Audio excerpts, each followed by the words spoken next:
Chapter 1. Rebbe Mendel Schneerson lives. Growing up, Joshua was stylish, rambunctious, art-loving, bipolar. Jewish grandma would tell her eldest grandson, slow down, and her grandson wasn't even addicted to time-release Adderall yet. Nor was he an unplanned father of three who never mastered the art of the pump fake. Joshua felt like his entire life was a cold call since graduating Ithaca College, which he calls Cornell's retarded next-door neighbor. Still, Joshua also likes to advertise his 2 decades worth of pot abuse in ad, but he attended the distinguished Roy H. Park School of Communications, so he could puff bong hits of exceptionally strong outdoor weed and manage not to stutter every other 2 seconds. Becoming an IT headhunter in LA and finally paying his own way in the world after his parents finally cut him off at 23 made him the man he is today. Now, Joshua, being a father of 3, tends to question the everlasting value of his college education, knowing he was the only putz to graduate a top communication school in the country with a debilitating stutter. Still, despite crying it out in the bathroom stall at work, after another crushing day of endless, dejected defeat from being hung up on all day long, not knowing how the hell he was going to make a living to support himself in this world, he plowed forward out of sheer desperation, being totally optionless in life, possessing zero leverage over anything, despite his adamant refusal to throw in the towel and quit the job. Despite his Garberman son's boss from Queens encouraging him to quit, stating, "How many more times can you deal with being hung up on exactly?" Joshua was never strong with numbers, having to count his fingers for simple arithmetic, explaining why he'd constantly call himself a degenerate Jew, leading to a recent exchange with his 9-year-old Bashert daughter, Matilda Singing Rose Cornbluth. She asked, "Daddy, how many zeros are in a trillion? Daddy, do you really have to Google that? Daddy, are you financially illiterate? Is this why you call yourself a degenerate Jew? Because you still count with your fingers for simple arithmetic?" 5 months later, Joshua's persistence was rewarded. Finally, he was able to slam his phone back on the receiver triumphant, yelling out loud for the entire open office of IT agency recruiters to hear. "Deal!" The entire room erupted with instantaneous jubilee as all of his fellow IT agency recruiter brothers and sisters took out the time from their daily cold call assaults to come over and give the traditional high five to a fellow agency recruiter who just closed their first deal, which made Joshua feel like a semi-capable, functioning human being within the business world for a change. Now, Joshua is with his mom, dad, his dad's best friend from the Bronx, affectionately known as Uncle D, his grandma's sister's son Bernie, his wife Ruthie, and a rabbi he never met, on a damp, blistery day in a graveyard in Queens. As he stares down a barren wooden box his grandma is about to get buried in. At this point, Joshua realizes he's never been to a Jewish funeral before. So the bare bones pine box his grandma's about to be buried in chills him to the core. The final, weighty enormity of death pulls at his heart like a ton of bricks. All of Grandma's friends were dead now, so not one was there to pay their final respects. Joshua's grandma also spent her remaining years in fancy old age homes in Riverdale, New York, and in Scottsdale, Arizona, off her bipolar medication, expunging her special spark. Now, she was better off, Joshua thought, reunited with his Jewish grandmother, reunited with his Jewish grandfather, who he never knew, who died before he was born, most likely from the nuclear radiation, considering his close proximity to the big one in Japan when he served as a medic in the army, winning a Bronze Star for bravery, which isn't chopped liver. Understand, Joshua had no intention to speak at his grandma's wedding because he was frankly still pissed off at her for blowing off his wedding because he married a Gentile. In fact, since Joshua started pursuing a career in stand-up comedy, so he can get into the WGA and become a star TV scribe one day, he'd do a bit stating, "I wish I subbed my whiny no-show Jewish grandma for a wise black grandma at my wedding." Post an ad on Craigslist stating, "Tyler Perry impersonators are welcome. Must be comfortable performing in front of white audiences only." Truth is, Joshua, being a native New Yorker who was raised on In Living Color and Def Comedy Jam, where each spastic, full-body laugh screamed touchdown, it provided him extra pleasure to get his New York brothers to do the same. Whether it be at the wine shop, in front of the general managers at Zacky's and Scars in New York, as he made fun of ex-Nick Carmelo Anthony, saying, "I don't care that Melo is having a career resurgence in Portland this year.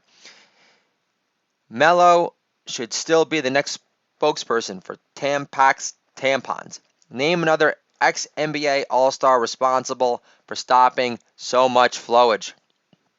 Or Joshua could be sampling jokes on his FedEx delivering guy in Croton Falls, New York, and state, "Why should I respect Snoop Dogg's political opinions, knowing his brain hovers a notch above porn hood hell?" Or Joshua would be at his daughter's recent winter ball dance, where Joshua did his LeVar Ball spiel on the only black dad in attendance, who used to live in Yonkers, New York prior, saying, "I wish LeVar Ball was my substitute dad growing up, because he would make sure I lost my virginity before my younger brother did. LeVar Ball, as my substitute coach dad growing up, would throw me house parties and only invite stuck-up Jenny from the block. 2 seconds into the party, LeVar Ball gets up and stuck up Jenny's ear and barks, 'The Yoo-Hoo bottle doesn't spin itself, bitch.'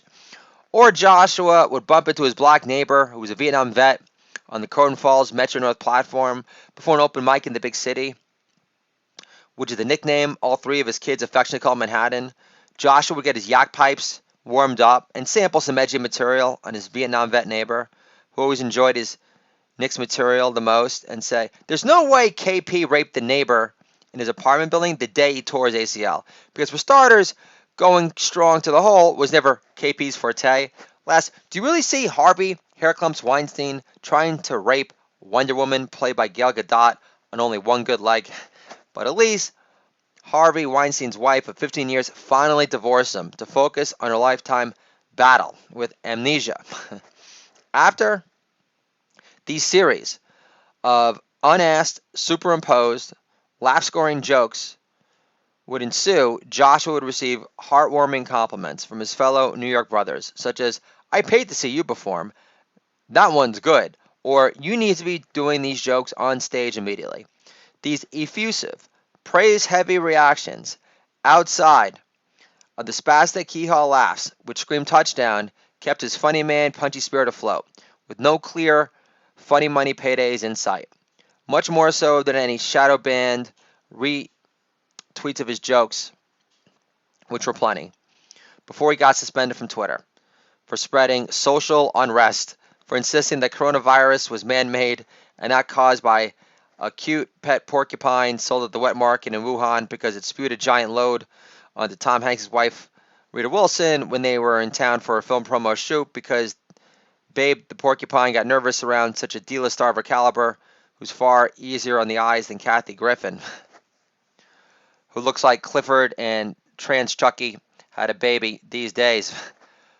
Before Joshua's Twitter suspension, he loved sending complimentary yet funny homages to various black comedian heroes he respected on Twitter, who liked his words in their honor, such as Robert Townsend and the late great Charlie Murphy and Dick Gregory.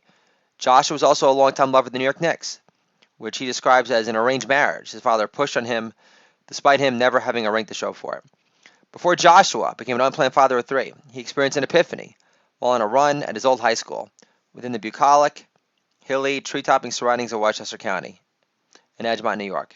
As he picked up the pace to finish his final lap around the track, where he used to drink flasks of Southern Comfort and 64s of Old English from the local bodegas in White Plains who never asked for ID, Joshua thought to himself, "Kids learn the behavior from dad," which explains why I became a fat fuck in high school, sitting my ass on the couch, eating like shit, watching the Knicks stink up the joint on TV again and again. Growing up, Joshua's father would call him a waste of height because the highlight of Joshua's basketball career in high school was scoring a whopping 10 points against an old Japanese team based in Westchester County. Joshua and Zach would say it wasn't hard to score 10 points against Japanese players half my size because every time I drove to the hoop, their players ran away scared from me, like they were movie actors in a Godzilla film. Except instead of saying, "Look, Godzilla," they'd say, "Look, Hugh Grant on stilts." Raising a bench warmer couldn't have made Joshua's dad beam with pride, especially during his son's senior year playing varsity ball. Knowing his dad, which slept from his VP of packaging sales jobs in Union, New Jersey, to a high school gym in Eastchester, New York, only to see his son ride the pine because he never got his putsy energy under control and still hadn't lost his virginity yet, eliminating any chance of developing any semblance of a strut down the hardwood, resulting in Joshua still prancing down the hardwood on his tippy toes, looking like he was sporting high heels instead of high tops. Plus, Joshua's stamina was less than stellar senior year in high school when he started to have more of an active social life involving getting drunk with his friends at a friend's parents' place, their old elementary school, the high school track, or along North Avenue near Shell, tobacco and blocked by AC/DC, when they weren't buying fat dime bags of weed from a fake news Jamaican record store in the Bronx, despite it being the spray kind that tastes like Windex. Joshua had also taken up Smart and Marlboro Lights, which his good friend Ari got him into. They loved everything the star hair metal comedian of their day, Andrew Dice Clay, did, including all of his hilarious sketches in the Dice Man Cometh and all of his drawn-out introductions, which put them in hysterics, especially when he come up with endless inventive ways to play with the cigarettes.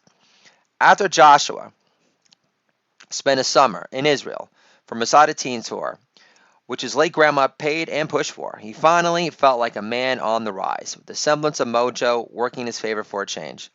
Sure, hooking up with two Israeli girls the week he stayed on a kibbutz that summer did wonders for his self-esteem, because prior he was consumed with a heavy, dejected heart, knowing his younger brother of 3 years had not only achieved puberty before he did, but also banged the three hottest girls in his class, which Joshua tried to jerk off to at the time but couldn't, which made Joshua feel like a big brother bust, like Eddie Curry in the Knicks with the shittier hook shot.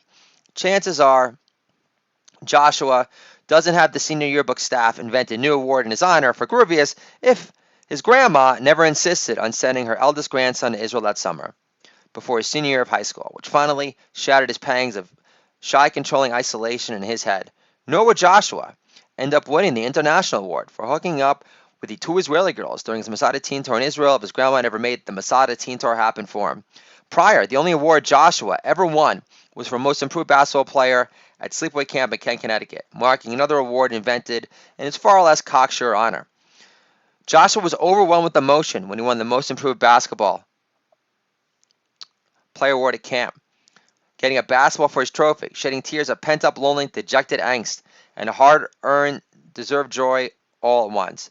The award was bittersweet, especially knowing how Joshua would skip out on canteen mixers with a neighboring girl camp in favor of doing defense shuffling slide drills at night, which he got laughed at and ridiculed for by younger campers on the spot. If Joshua wasn't practicing his defensive shuffling skills at night with another canteen mixer in motion, he was back in his bunk reading Crack magazine in his bed, snug and content, or trying to jerk off to a Playboy magazine one night with his flashlight blaring under his covers while the entire bunk was full without having the entire cabin to himself anymore. Thinking things through was never Joshua's forte. Now, the rabbi had asked if anyone wanted to speak about Joshua's grandmother at her funeral.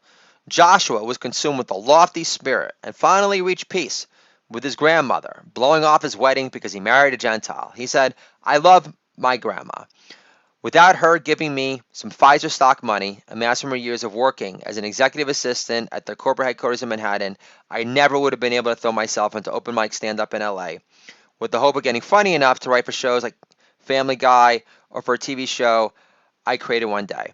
So I no longer had to feel like just another ordinary schmuck in a headset. But what I cherish from my grandma, what I cherish more from my grandma, is a book she gave me from the great Rebbe, The Teachings of Rebbe Mendel Schneerson.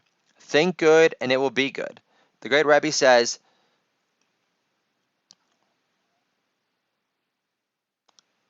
to not allow yourself to be controlled by fear, knowing how mercurial human feelings about yourself can be.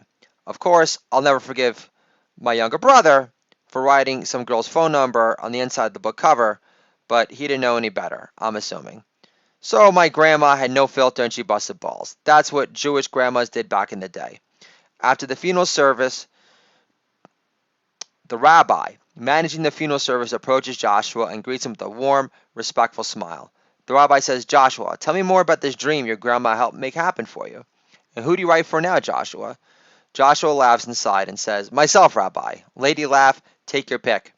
And the rabbi's face turns from glow-filled acceptance to dejected disgust, now knowing the rabbi's imagined career-propelling success for Ethel's too tall Jew grandson hadn't materialized yet.